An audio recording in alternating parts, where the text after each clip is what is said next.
So hello guys, andito po tayo sa Kanlahi Festival dito po sa Tarlac City. Meron po tayong nakita dito, isang mamaw na build. Itama nyo po ako kung mali ako Para sa akin po kasi, ito pong build na to, one of the best na po na nakita ko. Na set ng Raider. Kaya guys, ito po, paikutan po natin. And guys, naka stage 6 na front shock. Nickel po yung caliper niya. Chassis po, titanium. Yung head po, tsaka black, JRP. Ito po matindi. Yung crank po niya, CNC na po. JRP po yan. Full titanium DS4 na pa. Yung swing arm po, tsaka shifter, titanium. Pati po yung buong chassis. Brembo po yung lever. Titanium po yung cap niya. Kompleto po ng fittings, tsaka naka-stabilizer na po. Sa tindig naman po niya, sakto lang po. Ang ganda po, napakaangas po talaga nung build na to. Tsaka po guys, yung nakakabit na crank po na yan, kung hindi po ako nagkakamali, isa lang po yata yung ginawa na niyan na pang carb type po talaga. Tsaka guys, yung chassis niya, ang ganda Grabe, titanium talaga. Kaya talaga guys, kung makikita nyo to sa personal, mapapawaw kayo. Ako guys, marami na rin ako nakitang set ng Raider, pero iba ito. Sarap siguro kasabay nito sa motor show. Sabi nga nila, mas may thrill daw pagka may nakakalaban kang madidiin. Doon kasi natin makikita kung may tira yung build mo. Para kasing nakakawalang ganang lumapag pagka walang ganito. Paki-comment nyo nga po guys kung sino pong may-ari nung build na to. Alam ko sa mga lumalapag dyan, kakilala po nila.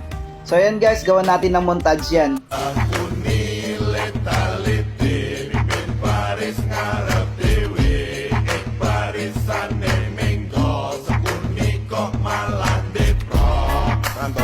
Minum arap ko ng mga tagat pulang bertanda